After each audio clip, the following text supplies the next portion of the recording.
프록시와 리버스 프록시에 대해서 간단하게 한번 살펴보겠습니다.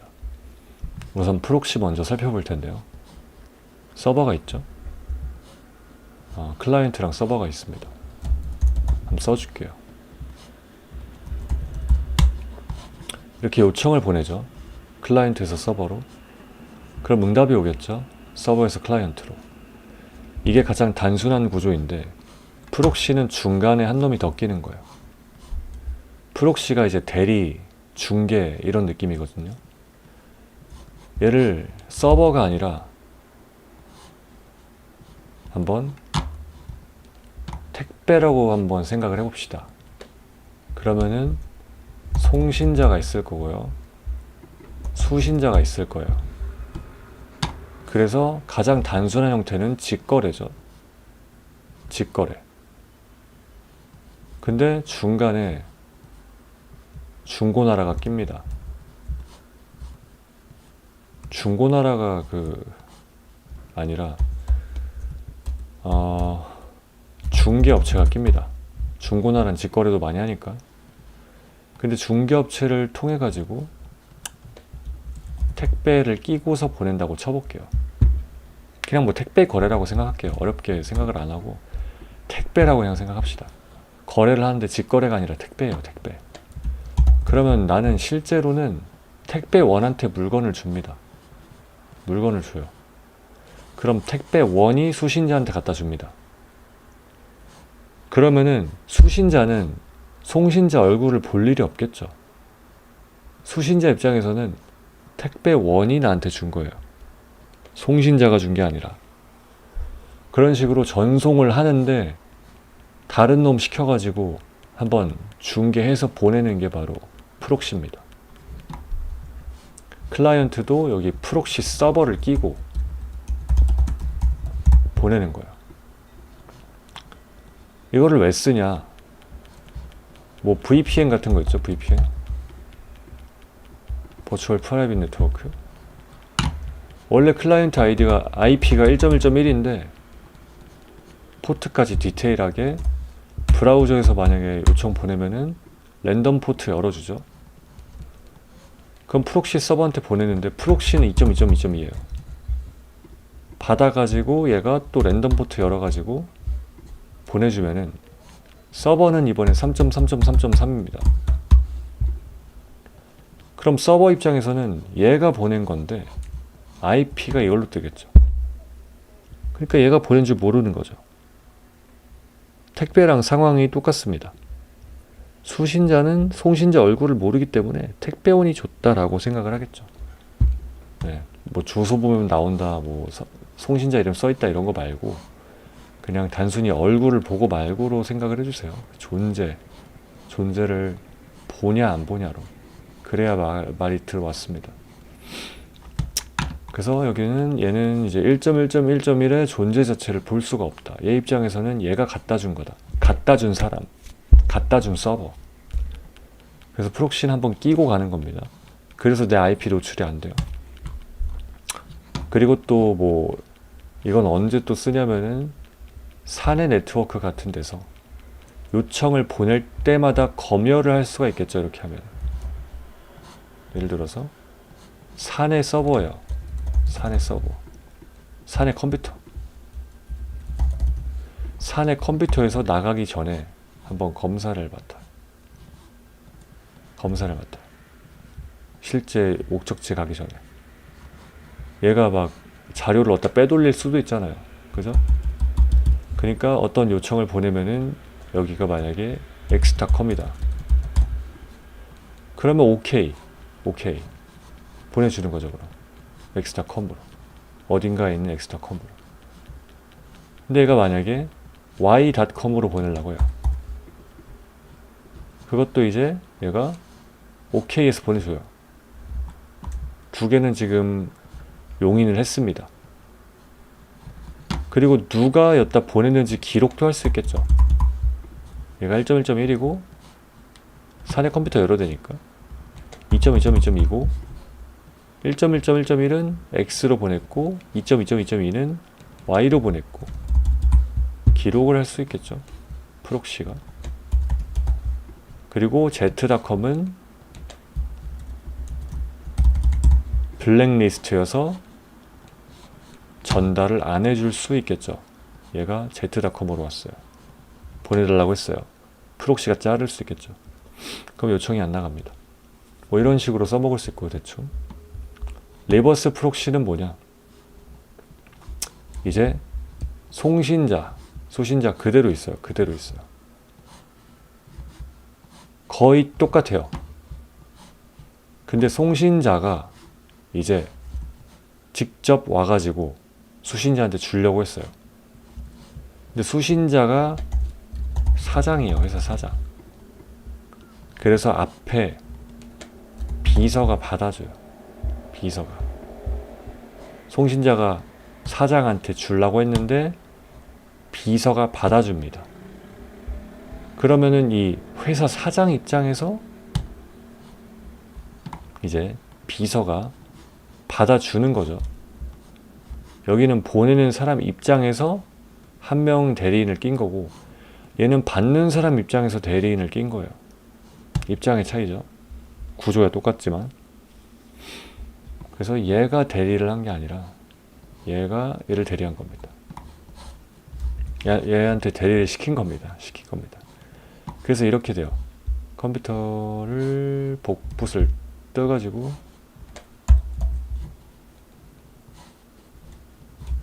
이번에는 리버스 프록시.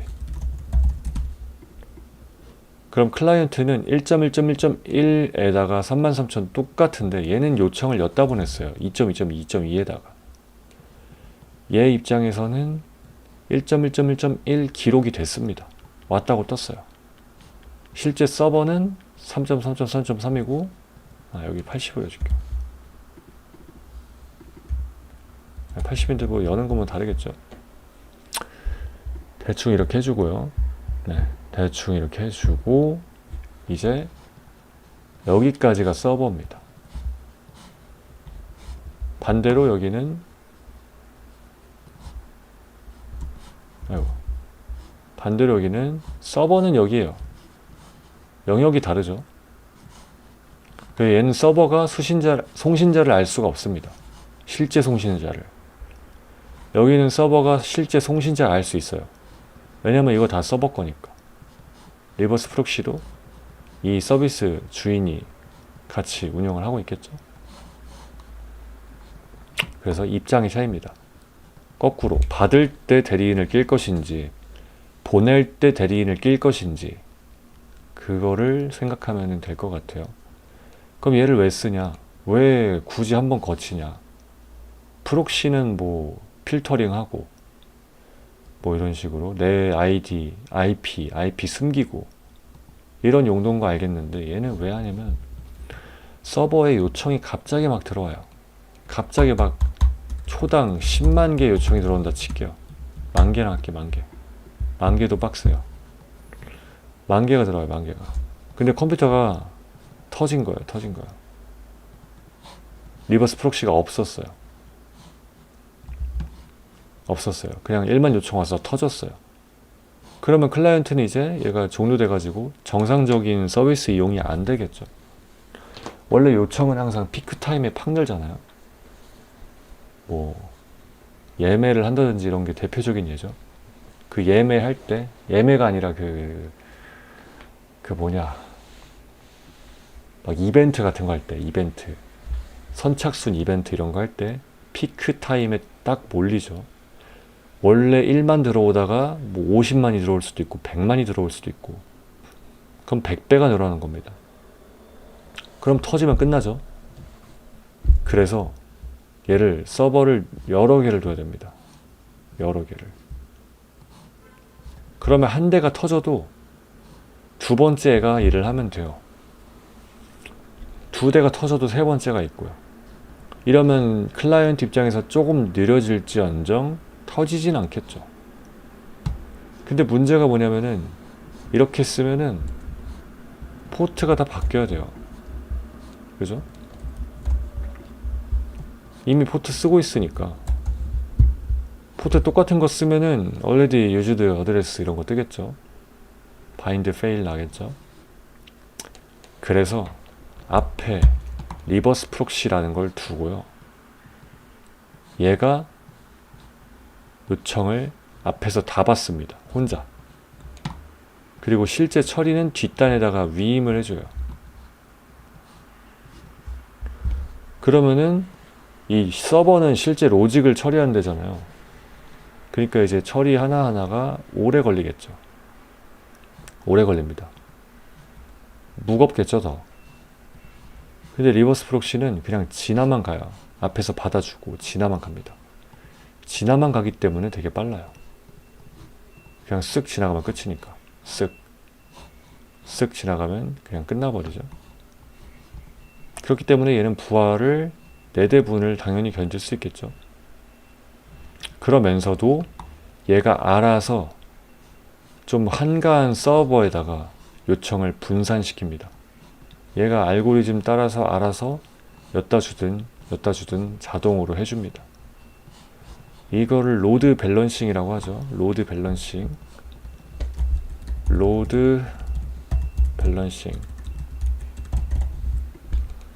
그래서 리버스 프록시를 로드 밸런서로서 많이 쓰고요. 그리고 그중 유명한 게 엔진엑스라는 게 있죠. 엔진엑스가 바로 로드 밸런서입니다. 근데 요즘은 거의 클라우드를 쓰니까 AWS 어플리케이션 로드 밸런서 ALB 같은 거를 많이 쓰죠. 엔진엑스도 안 쓰고 클라우드 쓰면은. 그리고 옛날에 뭐 아파치 이런 거 있었죠. 요즘 안 쓰는. 그래서 대충 이런 식으로 거의 이 2개만 보면 됩니다. 엔진엑스나 ALB나. 우리나라 다 아마존 쓰거나 아니면은 애저인데 거의 아마존이라서 그냥 ALB 보시면 될 것 같습니다. 클라우드 쓰면. 그래서 이제 이렇게 4대를 뒀어요. 4대를. 근데 이것도 마음에 안 들어요. 프록시 보고 있었는데 좀 뒤에까지 생각을 해보면요, 1만 나오다가 100만 나오면은 4대로 안 되거든요. 1만 나오다 100만이면 100배인데 그럼 컴퓨터가 팍 늘어야겠죠? 서버가. 근데 얘를 계속 켜놓으면은 다 돈이죠. 보통 요즘엔 아마존에서 서버를 임대하기 때문에 미리 이렇게 많이 임대를 해놓으면, 그러니까 트래픽 최고치에다 맞춰놓으면 돈이 나갑니다. 켜놓으면 돈 나가요. 그렇기 때문에 얘를 평소에는 꺼두는 거예요. 하얀색으로 할게요. 꺼둬요. 그러다 자동으로 만약에 트래픽이 얘네들이 다 힘들어한다, 뭐 CPU를 뭐 70% 이상 쓰고 있다, 메모리를 막 90% 이상 쓰고 있다, 뭐 그러면은 하나 더 켜준다, 이런 식으로 오토 스케일링을 할 수가 있습니다. 그래서 얘네들을 하나로 묶어서 오토 스케일링 그룹이란 거에 넣어버려요. 오토 스케일링 그룹. 그걸 AWS에서 자동으로 해줍니다. 그래서 얘네들이 늘었다 줄었다 하면서 트래픽이 많아져도 그냥 버틸 수가 있는 거죠. 그런 걸 클라우드가 이미 실제로 직접 만들면 졸라 어려울 것들을, 그리고 돈도 많이 들 것들을 미리 다 만들어 놨기 때문에 아무리 AWS가 비싸도 이런 걸 쓰는 거죠. 이게 나중에 보면 싼 거니까. 결국 인프라 관리하려면은 사람 인건비 엄청 들어가고, 그리고 이 제품들 컴퓨터 서버 사야 되고, 피크 타임 맞춰서 사야 되죠. 그러니까 돈이 오히려 더 많이 들어가서 AWS를 쓰는 것이 훨씬 쌉니다. 그래서 이제 리버스 프록시 하면은 여기까지 이어지게 돼요, 보통. 그리고 이 로드라는 단어 자체가 헷갈릴 수 있는데, 그냥 로드는 트래픽 리퀘스트 라고 보셔도 됩니다. 그냥 요청이 졸라 온다, 트래픽이 높다, 로드가 높다. 밸런서가 이제 균형을 맞추는 거잖아요. 밸런스를 맞추다. 그러니까 이 서버들이 한 놈만 막 졸라 열심히 일하지 않게 골고루 분산, 밸런스 있게 분산해준다 해서 로드 밸런서라고 부릅니다. 그래서 리버스 프록시를 봤는데 마지막 정리를 하면은 프록시는 보내는 놈이 중개인을 껴주는 거다. 그 결과로 내가 얻을 수 있는 이점은 내 IP를 가릴 수 있고, 그리고 만약에 사내의 서버였다면은 필터링이나 로깅을 할 수가 있겠죠. 누가 얼로 언제 뭘 했는지, 그리고 미리 이거는 못 간다고 막아 놓든지 등등등. 그리고 리버스 프록시는 반대로 수신자 입장에서 중개인을 끼고 받는 겁니다. 수신자 입장에서. 그래서 아까 사장이 비서한테 시켜가지고 실제 송신자를 직접 안 만나고 비서를 한번 통해가지고 가져오는 거 있죠, 정보를. 그래서 그게 리버스 프록시고, 보통 요즘 리버스 프록시는 로드 밸런서로서 많이 사용을 한다. 왜냐면은 서버가 부하가 걸리면은 한 대면은 꺼져버리면 그냥 서비스가 통째로 나가리가 되는 거니까 그걸 방지하기 위해 여러 대를 켜놔야 되는데 그럼 포트 번호가 달라지니까, 그러니까 앞단에서 한 방에 받아주는 거죠. 한 방에. 그러면 클라이언트 입장에서 다 똑같은 주소와 똑같은 포트로 보낼 수 있잖아요. 만약에 서버 여러 대 켰는데 다 포트 다르면 클라이언트가 포트 다 다르게 써줘야 됩니다. 내가 원하는 서버로. 그거는 너무 귀찮죠. 사용성이 너무 떨어지죠. 네이버에 들어갈 때마다 443을 치던 444를 치던 해야 된다 생각을 해보면 바로 느낌이 옵니다. 그리고 로드 밸런서 덕분에 균형 있게 트래픽이 분배가 되고요. 리퀘스트가.